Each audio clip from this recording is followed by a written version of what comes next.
Yes, Edo State is currently battling diphtheria disease since the outbreak was confirmed a few weeks ago. And this calls for more measures and public awareness on what needs to be done to stem the tide, which has already claimed lives. And so in this week's edition of Midweek Connect, this will be our focus on the outbreak and what we need to know about this disease. And of course, we will be having a medical practitioner in the studio to shed more light on this particular situation in the state. I am Udrakobong Achibong. Welcome on board. I have Ifeoma Kafo here with me. Ifeoma, as usual, it's another Wednesday. Another Wednesday. And of course, another discussion. Exactly. From this what time around about diphtheria disease has been an issue in Edo State and is already claiming lives. Of course. So it's very I know it's a public health issue. Yeah, I need to really, because a healthy society it makes it good for citizens. And so that will be our focus this morning. But first, let us bring to you the tidbit. Men of the Edo State Security Corps, ESSC, are to be placed on a monthly salary to enhance their output in improving security in the state. Members of the Corps and their families will also be incorporated into the Edo State Health Insurance Scheme. Governor Monday Okpewolo disclosed this at the Corps Second Batch Passing Out Parade at the Police Training School, Ogida, in Benin City.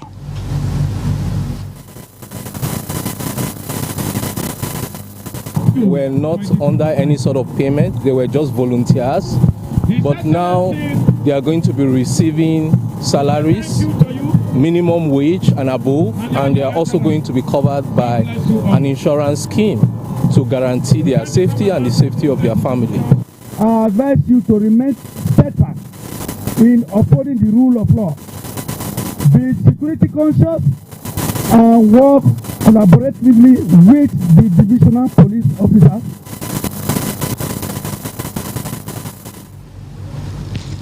And the Edo State House of Assembly has approved the request of the state governor to access 100 billion naira loan for infrastructural development across the state.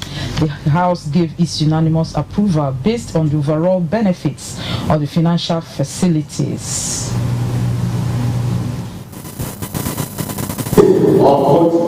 That can not pass the house taking facility. Because I also have projects in my area to be done. As the speaker with them, the government wants to see that this facility is granted, to be able to mobilize transport to sites, continue to work intended for those states as a whole. You go around the nooks and crannies of Edo State up to Ikakumo, you see road projects that are going on. We want all those projects completed. Now, more interesting time for television viewers in Nigeria as NTA sets to roll out innovative programs that will better showcase the rich culture and diversity of the Nigerian people. This assurance is coming from a zonal meeting of stations under Benin Network Center, where head of stations and departmental heads are currently brainstorming to shape future of broadcast programming in the country.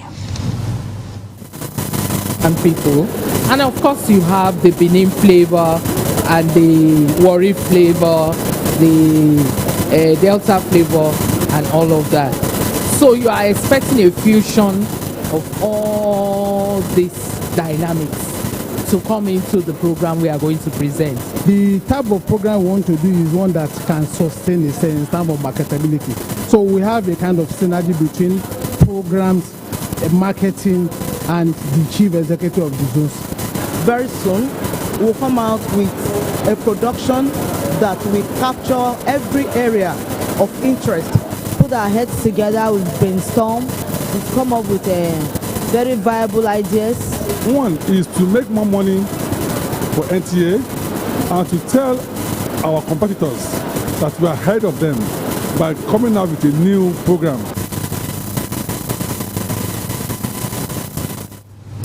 Yes, this is Midweek Connect on NTA Benin. We now take a break. The program continues shortly. Please stay.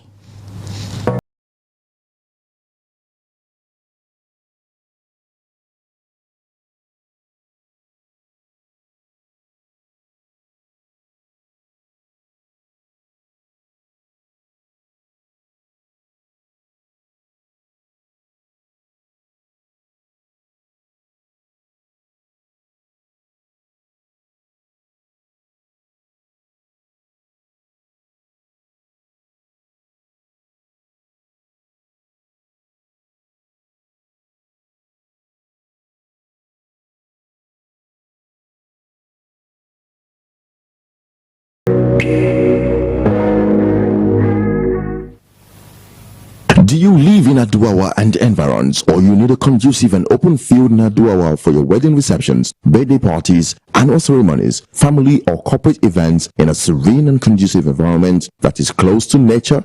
Then look no further. NTA Benin Aduawa is the place for you. NTA Benin Aduawa has a large field for all your events and ceremonies. Also, at NTA Corporate Headquarters, TV Road, we have a state-of-the-art, fully air-conditioned, ultra-modern hall for all kinds of indoor events with a standby generating set, therefore ensuring uninterrupted power supply. We also have NTA Pavilion for all outdoor events at the same venue. Guess what? Our prices are affordable, locations are easily accessible, venues conducive and highly secured. Our outside broadcast van is available 24 hours and can broadcast your events live. And above all, you can air your events on our award-winning program like Events and Style. And any booking on the field or hall gets a bonus of free news coverage. Wow! What are you waiting for? Grab this opportunity and have your celebration in a grand style. For inquiries and bookings, please call NTA Benin, the award-winning station.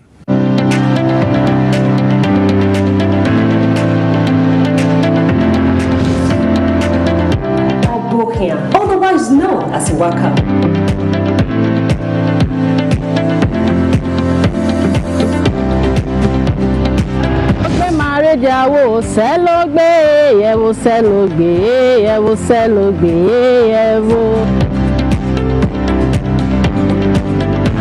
This is Health Plus. Today, searchlight on universal healthcare. What does it mean? Diphtheria is a vaccine-preventable disease. It is highly fatal. It's good to sing praise unto our God, for it is pleasant and praise is comely. Hello and welcome to another exciting episode on Youth Arena. I can't wait to hear what you guys have in store for us today. So I feel like the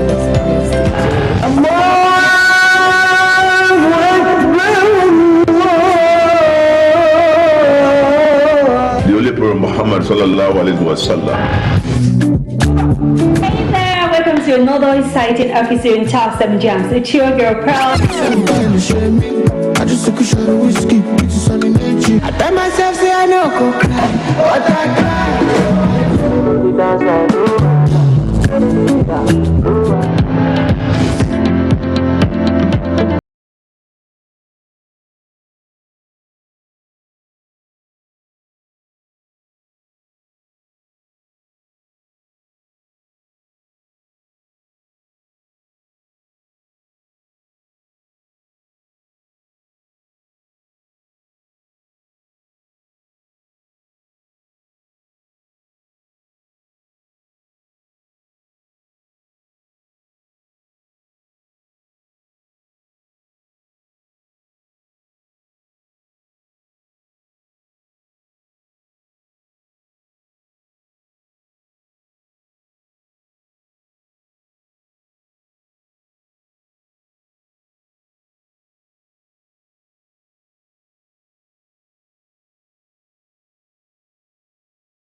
Benin, reaching you from the ancient city of bronze, the cradle of black civilization.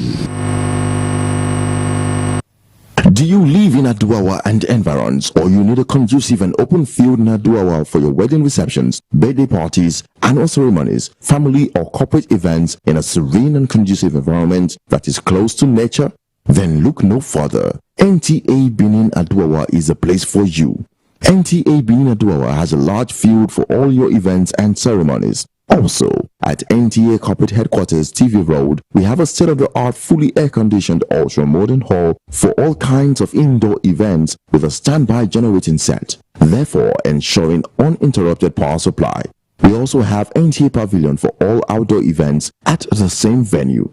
Guess what? Our prices are affordable, locations are easily accessible, venues conducive and highly secured. Our outside broadcast van is available 24 hours and can broadcast your events live. And above all, you can air your events on our award-winning program like Events and Style. And any booking on the field or hall gets a bonus of free news coverage. Wow! What are you waiting for? Grab this opportunity and have your celebration in a grand style. For inquiries and bookings, please call NTA Benin, the award-winning station. Yes, if you are just joining us, this is Midweek Connect on NTA Benin. And of course, this week we have another topic to discuss. We know what is going on in the state health-wise. There is diphtheria in Edo State, and as a media house, I think we will always lend our voices to create more awareness and let the people know that this is what is happening and what is expected of them. And of course, we do have medical practitioners that will be shedding light on this topic, and of course we have one of them here in the studio, Dr. Mercy Ehiede, medical practitioner, Department of Family Medicine, UBTH. Doctor, you're welcome to the studio. Thank you so much for having me today. Yes, I did tell you that you have two of them. The other doctor is held on traffic. Somehow, you know, it is at the Ramat axis of the state, and we'd hope that the government will do something about it to ease traffic. But we are expecting him, and when he comes, we will let you know. And of course, doctor, you know what we are discussing about this morning? Yes. Diphtheria outbreak in the state. Yes. Is here with us. Yes. But before we go into that, I think we have a backgrounder. Let's watch. Edo residents have been urged to continue to imbibe good personal hygiene as the state government begins vaccination of residents against diphtheria. Following the death of 2 persons from diphtheria at the University of Benin Teaching Hospital and confirmation of other cases in the state government through the Ministry of Health has put residents at alert and has rolled out measures that will help in reducing the spread. 2 weeks after, most Nigerians in the metropolis yet to fully understand the nature of the bacterial infection and how to avoid contacting or contracting the disease. Diphtheria disease, which was first recorded in the country in 2022 in Kano State, presents symptoms such as sore throat, fever, fatigue, and difficulty in breathing. Yes, thank you, Mabel. Diphtheria. From what you've heard, in 2022, like he said, 2023 said, in January precisely, the NSCDC announced outbreak of diphtheria in this country. And the first state that was hit was Kano State. And now here we are. We are faced with the diphtheria. Now tell us, what is this diphtheria? What causes it? All right. Diphtheria is caused by a bacterium. It's called the Corynea bacterium, and it affects the upper respiratory tract, the mucous membrane specifically of the upper respiratory tract, like the throat, the tonsils, and the nostrils. So that's what, and it's actually quite a deadly disease, especially if it's not addressed on time. If the symptoms are not taken note and the medical attention is not noted on time, it can be deadly. However, if there's prompt treatment, it can be managed, and is also a vaccine preventable disease. You yes. just You just gave a synopsis of the disease, the symptoms, and the treatment. Just let's take it bit by bit. We've been able to define what diphtheria is. Then the symptoms, you know. How do they manifest? Every strata of the society. An Ogo seller from New Benin Market is watching. A barrel pusher is watching. A professor is also watching. So, in a nutshell, just give a layman's break all those terminologies. Yes, of diphtheria. How, you know. Then you go to symptoms. If you see such, you know that of course you might have diphtheria and they need to go for medical check. Okay, thank you very much. So, like I said, it's an infection, a bacterial infection that affects the throat, the nose, and the upper airway, basically. So you have symptoms. Usually, symptoms will start with fever. You know, the person can have fever. It can be low-grade fever. You may not even really notice it, and it can also be a big high-grade. Then they can have weakness. They'll be feeling weak. They'll just feel like lying down, feeling tired. Symptoms that they cannot really explain. Then they will have cough. You know, the cough usually will start as a dry cough. You know, dry cough. You may not bring out mucus. Eventually, you can bring out mucus. Then there will be catarrh. Yes. Then the voice, there can be voice changes, hoarseness, that the voice will change. Then other symptoms can also have, they can have a characteristic swelling in the neck. So the lymph nodes in the neck can be swollen, and we see it more in children. It doesn't mean that adults cannot also be affected. Adults can also be affected, but it's more in children than also in adults. So you see children under 5, from 6 months to under 5, then even adolescents, you know, because of that age group where they are school children, then 40 years. So I think I've covered most of the symptoms. Let's look at the mode of transmission. How is it transmitted? So basically, it's transmitted through contact with someone that already has it. So someone that has it, you're in direct contact with that person. Coughing. So as they cough, they bring out droplets of the bacterium, and the air carries it, and the other person inhales it. So that's why when we're talking about prevention and how to ensure there's no transmission, we'll talk more about that. So droplets, contact with the person that has it, the secretions, maybe the person coughs into handkerchief, then another person picks it up and, you know, carries the handkerchief, then you start picking your nose, all of those things. So that's why we would emphasize hand washing and all of that. So, but that's majorly how it is transmitted. Before let me ask, because I heard that some people may have the symptoms and they don't know, and in the process they transmit it easily. Yes. How is this so? There's what we call carriers. So they are asymptomatic. There are people that are called asymptomatic carriers. So they actually have the disease, it's in their respiratory tract, but they don't have symptoms. Those people can also transmit it. And that is why it is important that people are vaccinated, because it's actually a vaccine preventable disease. So if you are vaccinated, it will help reduce of course, and talk about the vaccine. Let's take a break now. When we come, the discussion continues. He's already here. Of course. The second guest we're expecting is already here. Do you live in Aduawa and environs, or you need a conducive and open field in Aduawa for your wedding receptions, birthday parties, annual ceremonies, family or corporate events in a serene and conducive environment that is close to nature? Then look no further. NTA Benin Aduawa is the place for you. NTA Benin Aduawa has a large field for all your events and ceremonies. Also, at NTA Corporate Headquarters, TV Road, we have a state-of-the-art, fully air-conditioned, ultra-modern hall for all kinds of indoor events with a standby generating set, therefore ensuring uninterrupted power supply. We also have NTA Pavilion for all outdoor events at the same venue.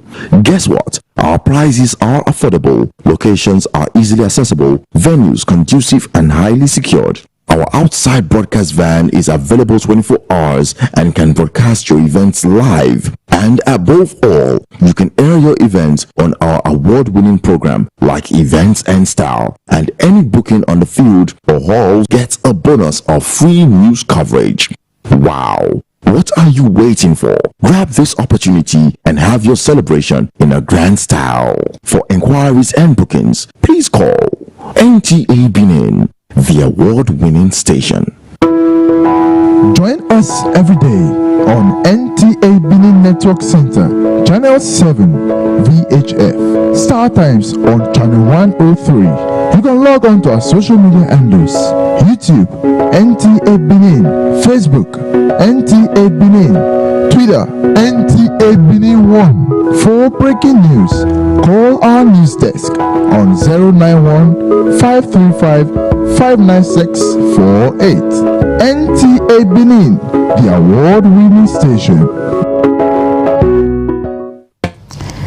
Well, yes, this is still Midweek Connect, and of course we are looking at diphtheria outbreak in the state. And I did tell you earlier on that we do have two guests to be talking about, two medical practitioners, and of course one has just come into the studio here. He is Dr. Osase Imahodo. Yes, he is the Service Medical Officer, Edo Specialist Hospital. Welcome to the studio.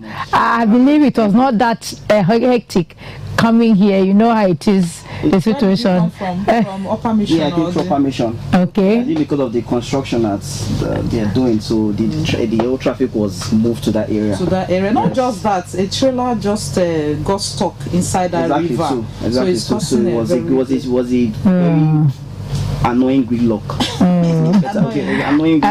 No officials are there on site. The ESMA officials and police officials, but you know how our drivers drive, the bus drivers, everybody is in a hurry, impatient, so it just made it worse. But at least we are grateful you are here this morning to share your thoughts on what you have. You are welcome to the studio. Yes, we've been looking at, before you came in, Dr. Mercy has been talking about laying the foundation for what diphtheria really is, and then mode of transmission we're on it, and the symptoms before you came in. Now, I really want to share your thoughts about this outbreak of diphtheria in Edo State. How far is it from records? Recently, we have been having an increasing rise in diphtheria cases in Edo State, and it's not far-fetched. Increasing rising, sorry, what do you mean? Death rates or like presentation to the hospital? Okay. Yes, people presenting with fever, cough, catarrh, difficulty breathing, and it's not so far-fetched because of the environment that we are in. Sadly, we are still in an undeveloped society, so there are a lot of people who are not immunized in our environment, and that's one of the increasing risk factors for diphtheria. People are not immunized, people are living in overcrowded regions, and the people who also have poor living conditions that we see in our society. So those are the risk factors that are causing an increased rise that we are having recently. But I believe that with time we'll be able to curtail it. So why is this disease, diphtheria, always having it in Edo States almost every year? Especially this time. It's mostly prevalent during this period. During this period, at the rainy season and all that. So it's mostly period this season, and it also shows that there's also what I've come to observe, that there is a gap in our immunization strategy within the state. Yeah, there's a gap. There's not just gap. We're also having increasing rise of diphtheria cases every year. This means that there is a gap. Either people are not being immunized. Children, when they were below 5 years, they're not getting the vaccine that they were supposed to get at that time.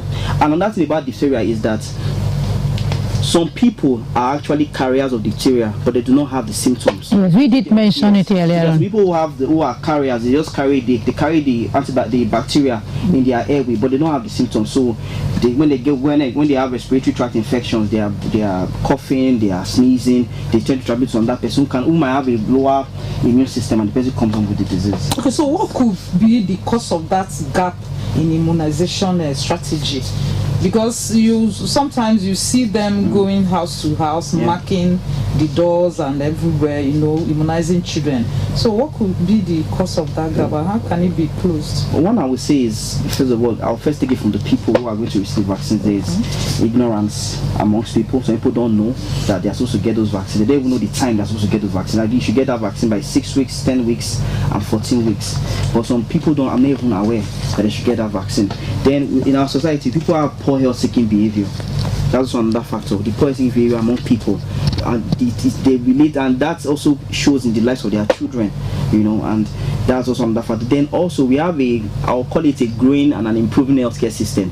So in some cases, these vaccines are not even available for people to get access to.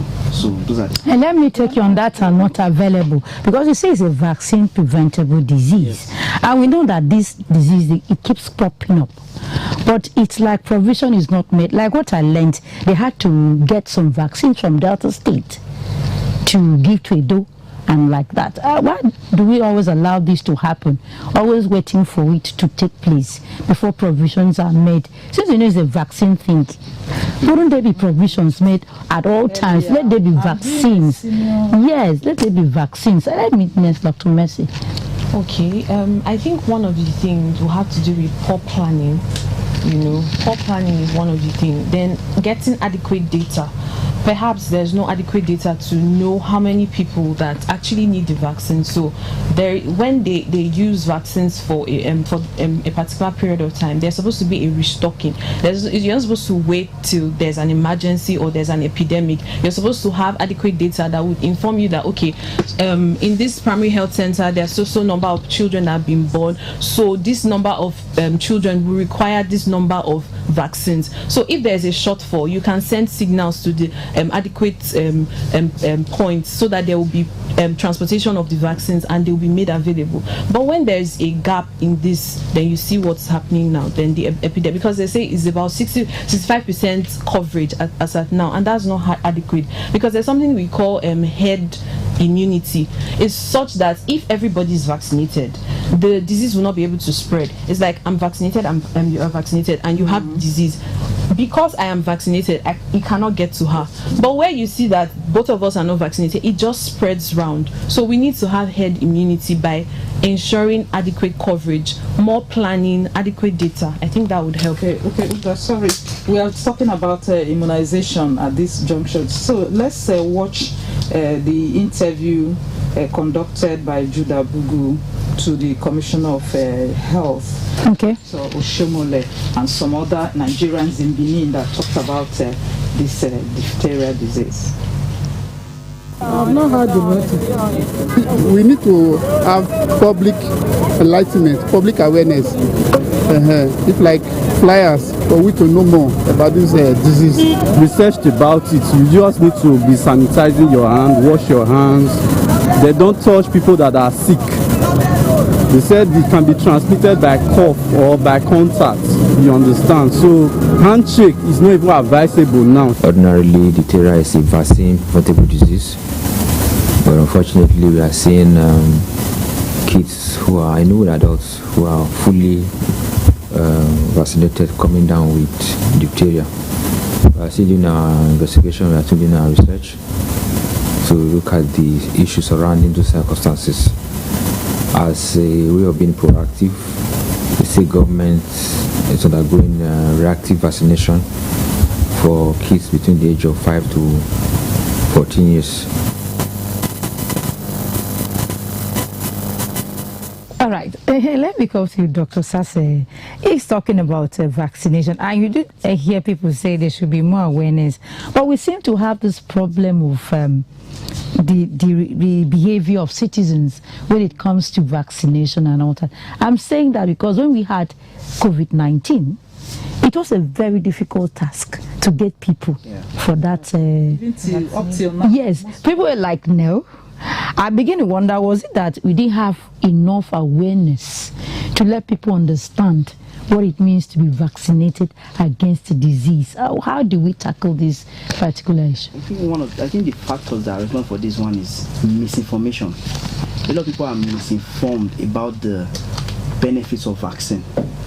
Right?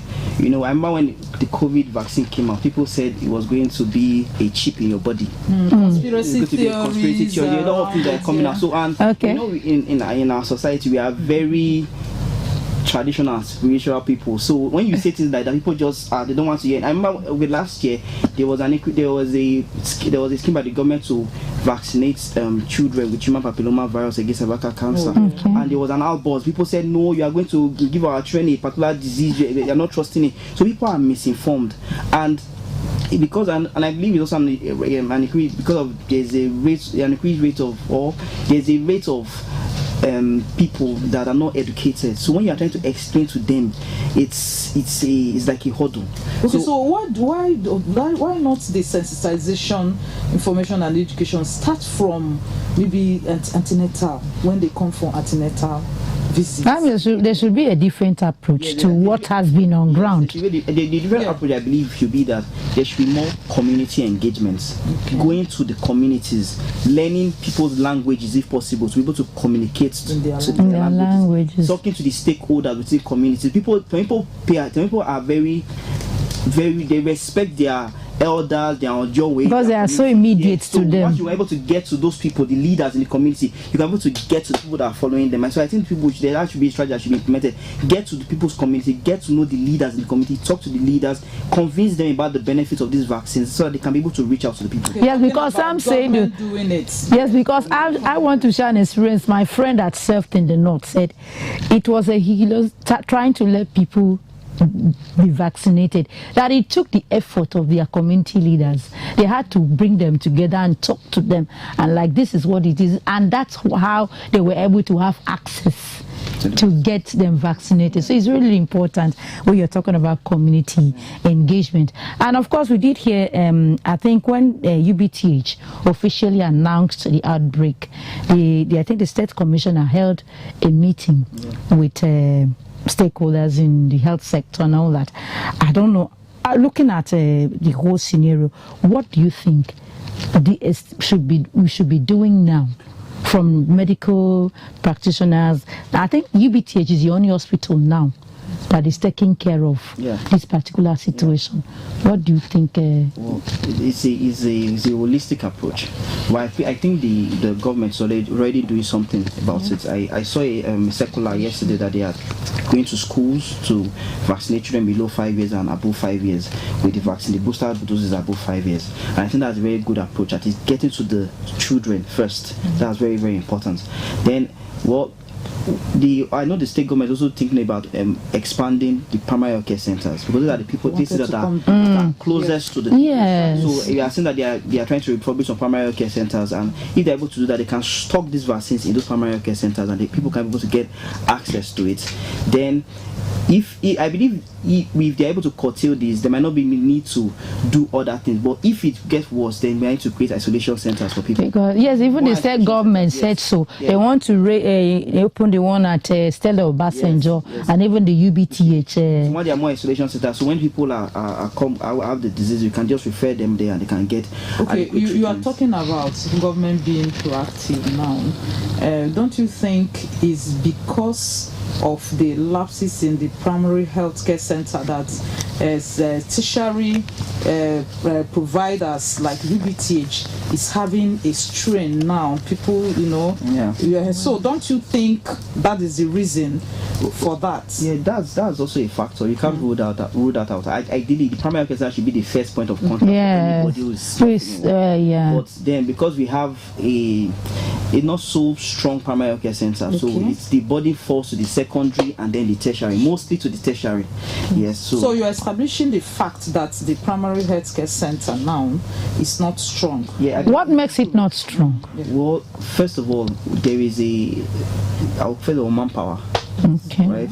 You know that there is a surge in the Japa syndrome amongst doctors. So there's a reduced manpower, and there are a lot of factors that are associated with that. People want more remuneration. People want more benefits than they have been getting.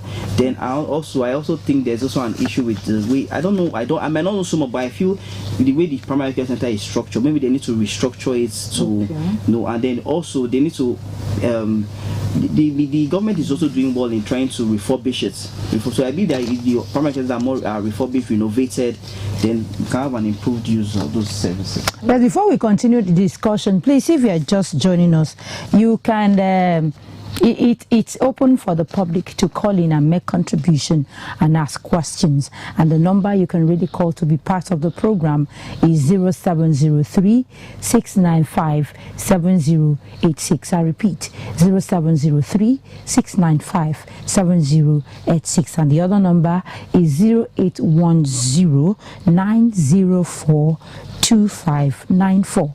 I repeat, 0810 904 2594. 080-3272-1094. We're expecting your call. So Dr. Mercy, coming from the Department of Family Medicare, don't you think having two people losing their lives in this diphtheria, don't you think is an alarming situation? I think we let me see if we have a call already. Hello? Hello? Hello? Good morning. Good morning. Please, your name and where are you calling from? Sorry, we lost that. So, 2 lives already in this, talking about diphtheria. So, don't you think it's an alarming situation? Something that everybody, all stakeholders, government, hospitals have to rally around and make sure it's brought down to 0. Yes, first of all, I want to thank the government that they've actually put in measures to start the vaccination for school children. The cases, one case is one too many. I think I witnessed one of them. She was being moved to the ICU. She could not breathe anymore. How old? Sorry. I think she was around 16 years. 16? Yes, That's serious. she lost her life. Wow. So for the family is 100%. We can say, mortality rate is 20%, 10%. But for that family is 100%. It's an 100% loss. So we cannot afford to lose people.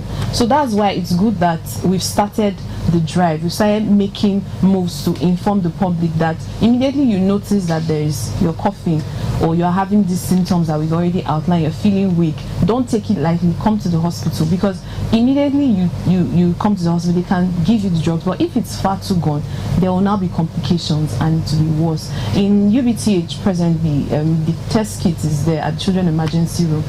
So let's make use of the resources that we have. Let's not go to chemists or pharmacies or these vendors. Let's go to the hospital, because it's a notifiable disease. When somebody has it and it's been confirmed, there's supposed to be a notification, because there's supposed to be contact tracing, and at that point you can now make measures to also treat those that have been in contact and prevent the spread. So it's good that we're already doing this. Okay, Dr. Asai, I don't know, how will you describe this fact that, during COVID-19, is it because it was a pandemic? This one is endemic, it's not really global, that the government and everybody is not giving it the attention that was given to COVID-19, because it's like people present with almost the same symptoms with COVID-19. Sorry, can you put it on silence so that... Hello? Okay, I think we lost it. That's a possibility, because COVID-19 was a pandemic. The World Organization was involved. The CDC, every health organization was involved in telling us what to do, how to prevent it, because it was all over. It was global. Yes. So I think the government is doing their best. They are doing so much so far, so good. But of course, we expect more effort from them. But it has not yet become an endemic. It is still like in an outbreak stage, right? Okay. So but I believe that the response that have been given so far is commendable. Because if you say it's not endemic, people imagine 2 lives already. That was the 2 lives recorded. Yes. How about people that did not present to the hospital, that you didn't know records of their death? And you find most people are mobile. You understand? Somebody from Benin here, can move to the next state. So it's keep on, spreading. Right. There needs to be an improvement in our health surveillance system and our health response system. Is it at the optimum level now? No, it's not. To be honest, it's not at the optimal level. But I believe that there will be improvement as time goes on. Most things I come to realize in the healthcare system is that every disease tries to push you to create structures and systems to help you improve.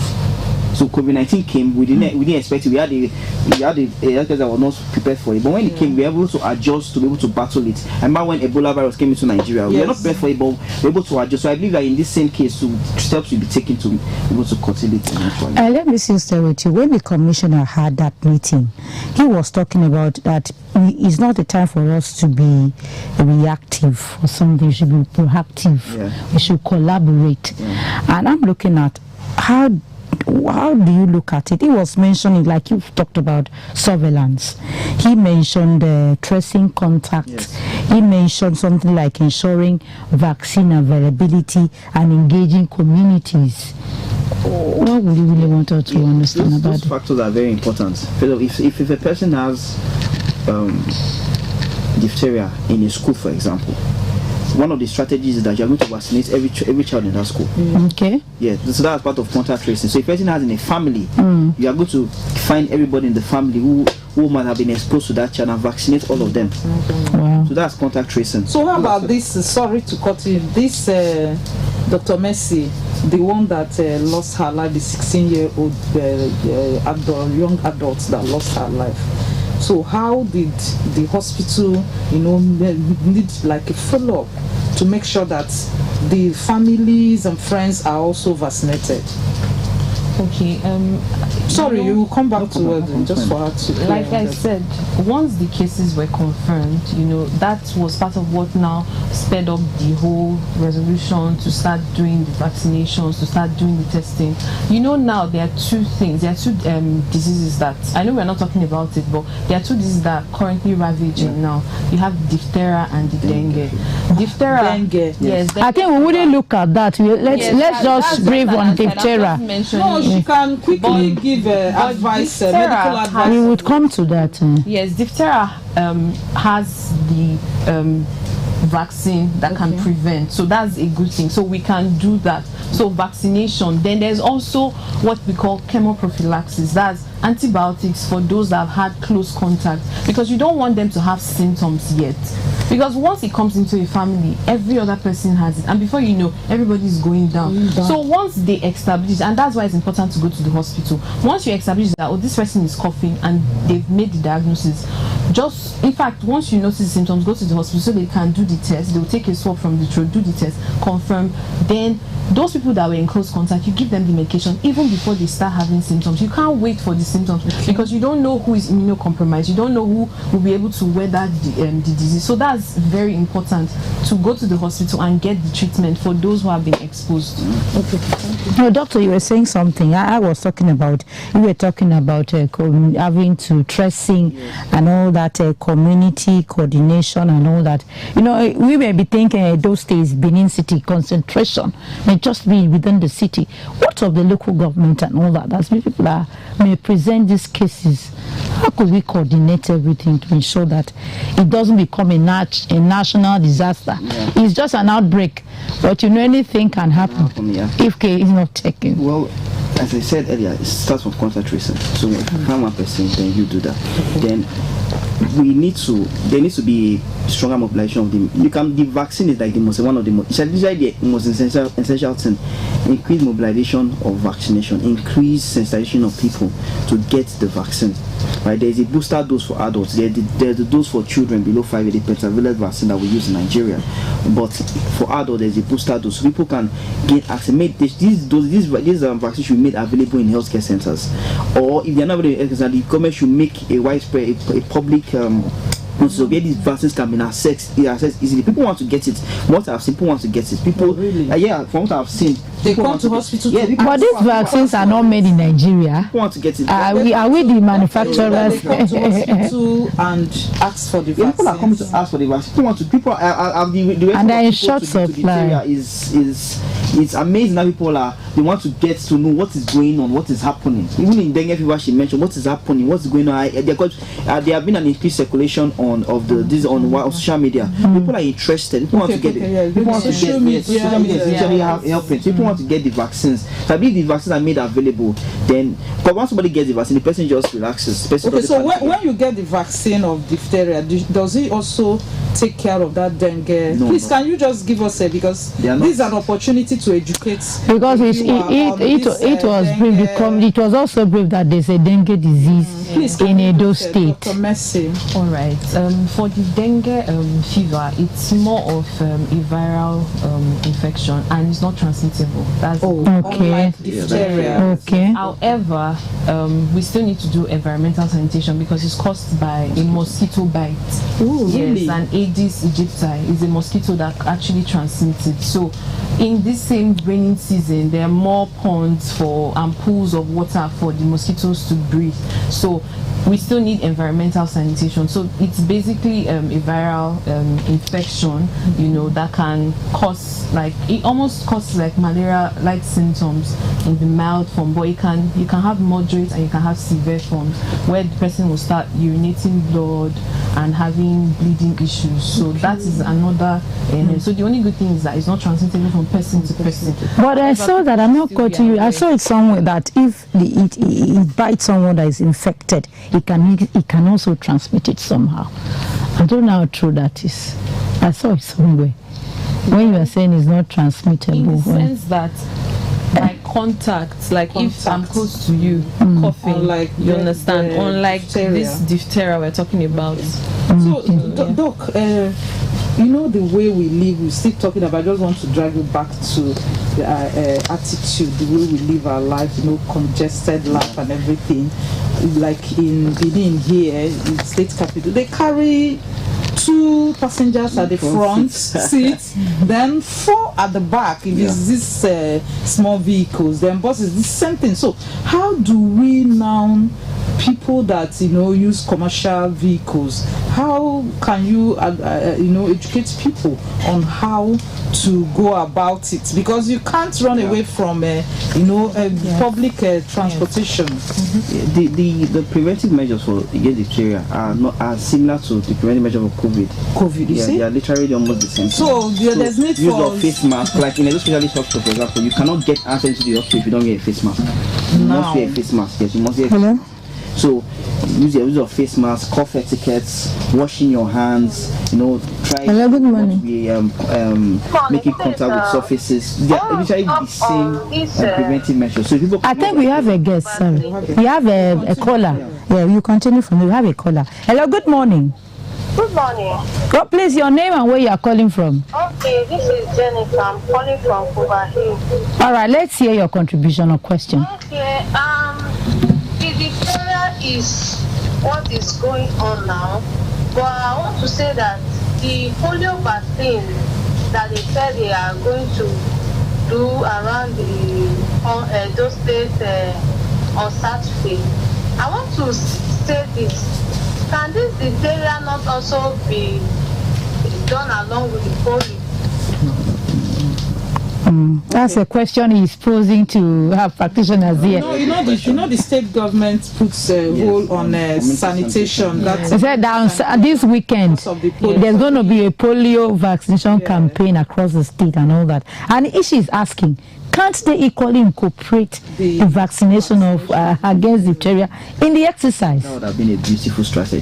That would have been a very beautiful strategy. I believe if the government gets this information, they can actually implement it. Okay. See the situation that we are in currently, that would be a very beautiful strategy, because that will even attract more people to come to get the polio vaccine. That will actually to get both vaccines. Yes, an opportunity to utilize. Yes. Because it's like in Nigeria here, you have more of this polio vaccination from time to time, but you hardly hear of other vaccines in the country. I mean, you know, wonder maybe it's high time. Dr. Sase, you were, you know, before the caller came in, you were talking about the need to maintain social distancing, wearing of a face mask. That's as in coming by that attitude that we incorporated during COVID-19. So you were really talking about. Those are the things that we can still do.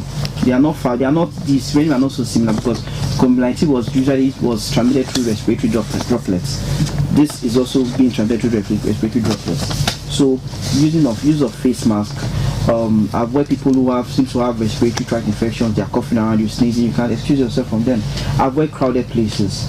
Then, if you know that someone is infected, avoid getting contact with their formats that they've used, their towels and all those things. Don't also getting contact to surfaces also could also be a means of transmission. So regular hand washing is also important. So all those things we learned during COVID-19, you can still apply them. Okay. Are there some food and fruits and vegetables that somebody can eat to build up immune system? Because once you mention, once our people here hospital, they will run away because of you understand, most of the drugs are not subsidized. immunized. So because of the unquote the hardship, people are always skeptical about going to hospital. So are there some home measures that people can put up so that you prevent like building up your immune system, apart from washing your hands and using a face mask? Well, there's no particular food to eat. No, not just eat your normal balanced diet. Eat fruits as usual, as soon as regularly as possible. If you do all this, you have a good immune system. Then when the vaccines are available, please take it. Dr. Mercy, staying with you. I know that when the Commissioner for Health visited UBTH and gave medical equipment and all that, he did say that for patients that are being treated, the state government will pay for their whatever. I don't think anybody should be afraid of going to the hospital but while we are looking at all these measures that are being put in place, some people can still be like, I beg, I don't have to like go to hospital with this or that. Can there be complications? Exactly. If these things are left, if people try to like keep it to themselves and all that, what would be the complications? Okay, the first thing I would have to say, because this is also an opportunity to enlighten the public, is that the health-seeking behavior of persons, individuals, is very bad. We can talk about poverty, we can talk about ignorance, but one thing we've seen is that the implications of these attitudes, it's like a ripple effect. For instance, maybe somebody is treating simple malaria. You're allowed to go to the pharmacy to get drugs and take. However, once you notice that the symptoms are worsening, you should come to the hospital. And the truth is that not everything is malaria and typhoid. Most people just generalize and say, I have malaria and typhoid. The pharmacists have a license to dispense, but they are not supposed to treat. They do not understand the complications and how to individualize patients. So you see patients coming when things are already complicated. At that time, it's harder to treat.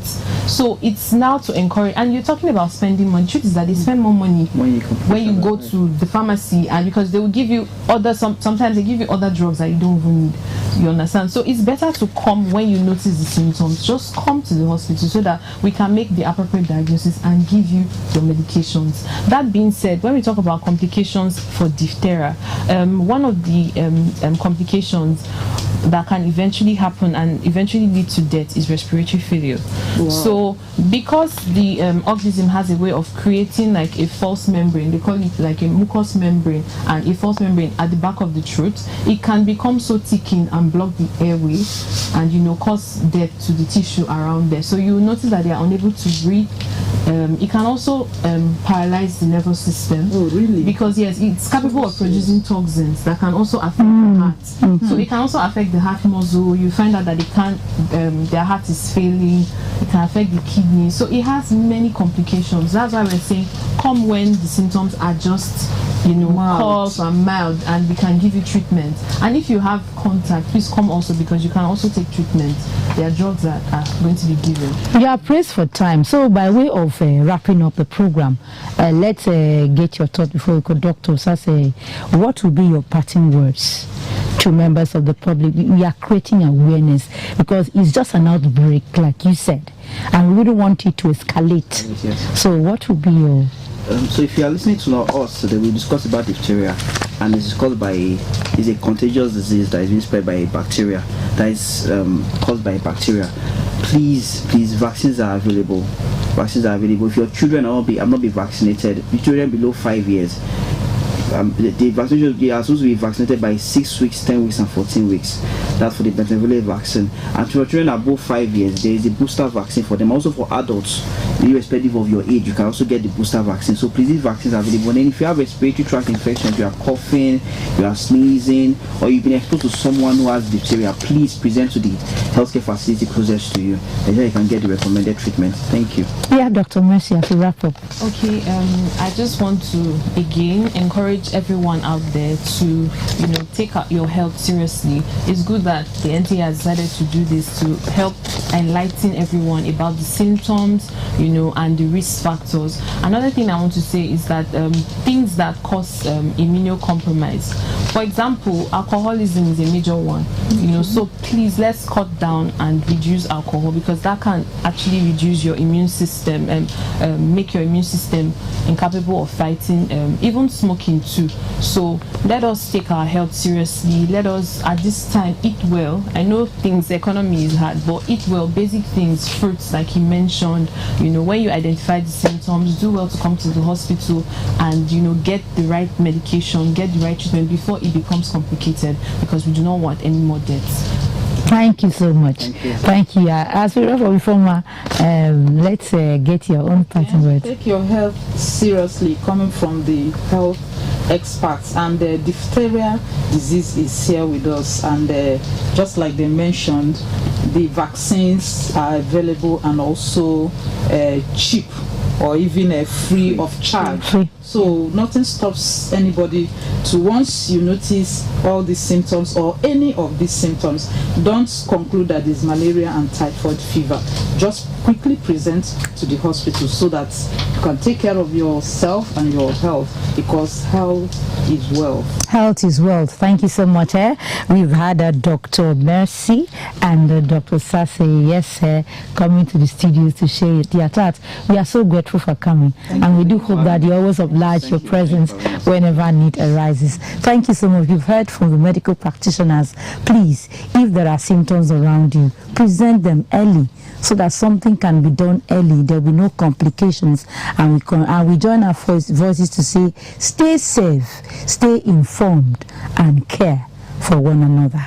Until next week, goodbye.